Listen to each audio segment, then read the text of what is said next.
Hi friends, Karthika Deepam കത്തിച്ചതിൻ്റെ ചെറിയ ഒരു ഷോട്ടാണ് ഞാൻ ഇന്നെൻ്റെ വീഡിയോയിൽ ഉൾപ്പെടുത്തിയിരിക്കുന്നത്. അപ്പോൾ കാർത്തിക ദീപം സ്പെഷ്യലായിട്ട് ഒന്നും കത്തിക്കാനായിട്ട് എനിക്ക് പറ്റിയില്ല. കാരണം ഇത്തിരി തിരക്ക് പിടിച്ച ഒരു 3-4 ദിവസങ്ങളായിരുന്നു എനിക്ക് ഇതോടനുബന്ധിച്ച്. അതുകൊണ്ട് തന്നെ കാർത്തിക ദീപത്തോട് നല്ല രീതിയിലൊക്കെ കാർത്തികയ്ക്ക് വിളക്കൊക്കെ വയ്ക്കണമെന്ന് വിചാരിച്ചെങ്കിലും ഇത്രയൊക്കെ പറ്റുള്ളൂ. കാരണം കാർത്തികയ്ക്കും 2 ദിവസം മുമ്പായിരുന്നല്ലോ ഗുരുവായൂർ ഏകാദശി തൊഴാൻ ഞാൻ പോയിട്ടുണ്ടായിരുന്നു. അപ്പോൾ ഒരു ദിവസം അവിടെ തങ്ങിയതിന് ശേഷമാണ് വീട്ടിലോട്ട് വന്നത്.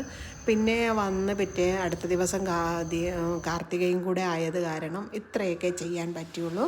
പിന്നെ വേറെന്താ പറയുന്നത്, ഈ ഗുരുവായൂർ ഏകാദശിയുടെ വിശേഷങ്ങളും എൻ്റെ അവിടുത്തെ അനുഭവങ്ങളൊക്കെ ഞാൻ എൻ്റെ വീഡിയോയിൽ പങ്കുവയ്ക്കുന്നതായിരിക്കും. അപ്പോൾ എല്ലാവരും കാണുന്ന